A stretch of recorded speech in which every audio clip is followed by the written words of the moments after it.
నమస్తే. ఈరోజు మనము మన పూర్వీకులు రెగ్యులర్గా మన ప్రతి ఒక్క ఇంట్లో వాడుతున్న ఒక ఆరోగ్య కిటుకు మనం తెలుసుకుందాం.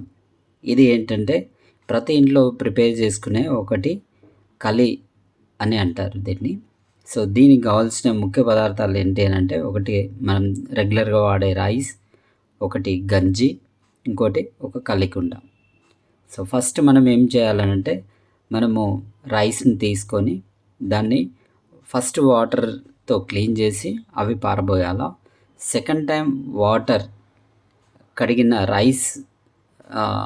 రైస్ వాటర్ని మనము ఒక పాత్రలో వేసుకొని పెట్టుకోవాలా. ఏ విధంగా అంటే, మనము అంటే ఇది ఏ విధంగా యూజ్ అవుతుంది అని అంటే, రైస్ పైన ఉండే ఫైబర్ లేయర్ ఉంటుంది కదా, అది ఆ వాటర్ అంతా కూడా అది కడిగినప్పుడు ఆ ఫైబర్ అంతా ఈ వాటర్లోకి వస్తుంది. ఈ ఫైబర్లో ఉండే మైక్రోబ్స్ మనం ఈ ఫర్మెంటేషన్లో డెవలప్ చేయడానికి కారణమవుతాయి అన్నట్టు. ఈ మైక్రోబ్స్ ఫర్మెంట్ అయిన తర్వాత చాలా న్యూట్రియంట్ వాల్యూస్ అనేది డెవలప్ అవుతూ ఉంటాయి.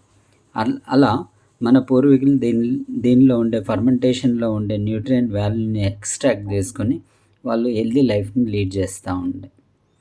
సో ఈ విధంగా ఫస్ట్ టైం రైస్ వాటర్ని కడిగి పారబోసినాము. సెకండ్ టైం రైస్ని కడిగి మనం ఒక గ్లాస్లో వేస్తున్నాము. ఇప్పుడు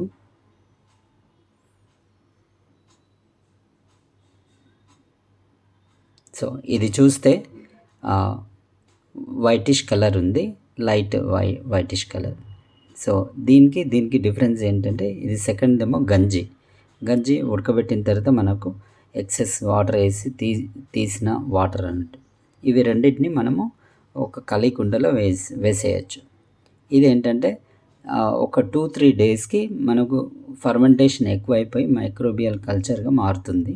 దాన్ని మనం ఆ లిక్విడ్ ప్రతి దాంట్లో వాడుకోవచ్చు. రైస్లో వేసుకోవచ్చు, లేదు అంటే అంబలి, ఏదైనా రాగి కానీ కొర్రలు కానీ ఇవన్నీ అంబలి చేసినప్పుడు కూడా మనం వేసుకోవచ్చు. ఇంకా వేరే చారు కానీ ఇటువంటివి కూడా తయారు చేసుకోవచ్చు. సో ఇప్పుడు ఈ రైస్ వాటర్ అండ్ గంజి ఇవి రెండు కూడా కలికుండలో వేస్తున్నాం. సో ఈ విధంగా కలి తయారు చేసి మన పూర్వీకులు వంటగదిలో పెట్టేవారు. దాన్ని డైలీ స్నానం చేసిన తర్వాత దాన్ని టచ్ చేసేవారు. అయితే స్నానం చేయకుండా ఎందుకు వాడేవారు కాదని అంటే, స్టెరైల్ టెక్నిక్స్తో మైక్రోబియల్ కల్చర్ని కాపాడుకొని దాన్ని న్యూట్రియంట్ వాల్యూస్ని డెవలప్ చేసుకొని అవి వాడే విధంగా వాళ్ళ ఆచరణలు చేస్తూ ఉండే.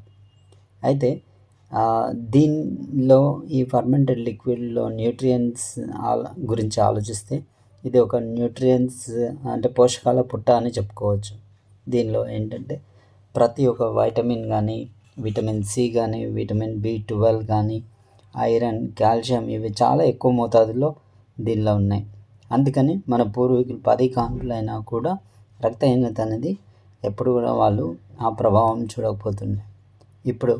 ఇప్పుడు పరిస్థితి చూస్తే పెళ్ళి కాని పిల్లలు కూడా రక్తహీనతతో బాధపడుతూ ఉన్నారు. ఇంకా దీన్ని ఏ విధంగా టెస్ట్ చేసుకోవచ్చు అని అంటే, ఫర్మెంటెడ్ లిక్విడ్ ఇది కలి అనేది 2-3 డేస్కి తయారవుతూ ఉంటుంది ఎవ్రీడే మనం యాడ్ చేసిన తర్వాత. సో మనకు fermented liquid sweet fermented smell వస్తుంది, వైట్ కలర్ ఉంటుంది. అయితే కలర్ ఎప్పుడన్నా బ్లాక్గా టర్న్ అవుతుంది అని అంటే అది కల్చర్ పాడవుతుందని మనం తెలుసుకోవాలా. సో రెగ్యులర్గా చేస్తూ ఉంటే మనకే అర్థమవుతుంది ఎప్పుడు కరెక్ట్ ఉంది, ఎప్పుడు పాడవుతుంది అనేది. సో రెగ్యులర్ ప్రాక్టీస్ చేస్తూ ఉంటే మనం ఇవన్నీ కూడా తెలుసుకోవచ్చు.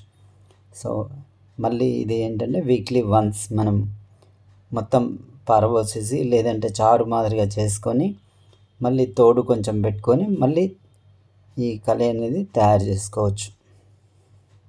ఈ విధంగా మనము అతి తక్కువ ఖర్చుతో మంచి పోషకాలు గల ఈ లిక్విడ్ని రెగ్యులర్గా కూడా వాడుకుంటే అందరూ కూడా ఆరోగ్యంగా ఉంటారు.